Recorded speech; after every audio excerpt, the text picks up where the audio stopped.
وہ کس چیز کے بارے میں ایک دوسرے سے پوچھ رہے ہیں؟ کیا وہ اس بڑی اور اہم خبر کے بارے میں پوچھ رہے ہیں جس میں وہ اختلاف کرتے رہتے ہیں؟ یقیناً وہ اسے جان لیں گے، پھر یقیناً وہ اسے جان لیں گے کہ قیامت برحق ہے۔ کیا ہم نے نہیں بنا دیا زمین کو بچھونا اور پہاڑوں کو میخیں؟ اور ہم نے پیدا کیا ہے تمہیں جوڑا جوڑا، اور ہم نے بنا دیا ہے تمہاری نیند کو باعث آرام، نیز ہم نے بنا دیا رات کو پردہ پوش، اور ہم نے دن کو روزی کمانے کے لیے بنایا، اور ہم نے بنائے تمہارے اوپر 7 مضبوط آسماں، اور ہم نے ہی ایک نہایت روشن چراغ بنایا، اور ہم نے برسایا بادلوں سے موسلا دھار پانی تاکہ ہم اگائیں اس کے ذریعے اناج اور سبزی، نیز گھنے باغات۔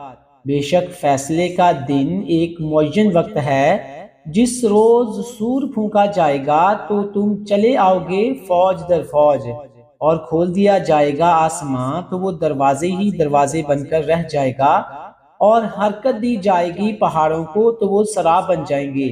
در حقیقت جہنم ایک گھات ہے، یہ سرکشوں کا ٹھکانہ ہے، پڑے رہیں گے اس میں عرصہ دراز، وہ نہیں چکھیں گے اس میں کوئی ٹھنڈی چیز اور نہ پانی، بجز کھولتے پانی اور گرم پیپ کے ان گناہوں کی پوری سزا۔ یہ لوگ روزے حساب کی توقع ہی نہیں رکھتے تھے، اور انہوں نے ہماری آیتوں کو سختی سے جھٹلایا، حالانکہ ہر چیز کو ہم نے گن گن کر لکھ لیا تھا۔ بس اے منکرو اپنے کیے کا مزہ چکھو، اب ہم نہیں زیادہ کریں گے تم پر مگر عذاب۔ بلا شبہ پرہیزگاروں کے لیے کامیابی ہی کامیابی ہے، ان کے لیے باغات اور انگوروں کی بیلیں ہیں، اور جوان سال ہم عمر لڑکیاں اور چھلکتا ہوا جام۔ نہ سنیں گے وہاں کوئی بیہودہ بات اور نہ جھوٹ، یہ بدلہ ہے آپ کے رب کی طرف سے بڑا کافی انعام، جو پروردگار ہے آسمانوں کا اور زمین کا اور جو کچھ ان کے درمیان ہے، بے حد مہربان۔ انہیں طاقت نہ ہوگی کہ بغیر اجازت اس سے بات بھی کر سکیں، جس روز روح اور فرشتے پرے باندھ کر کھڑے ہوں گے، کوئی نہ بول سکے گا بجز اس کے جس کو رحمان اذن دے اور وہ ٹھیک بات کرے۔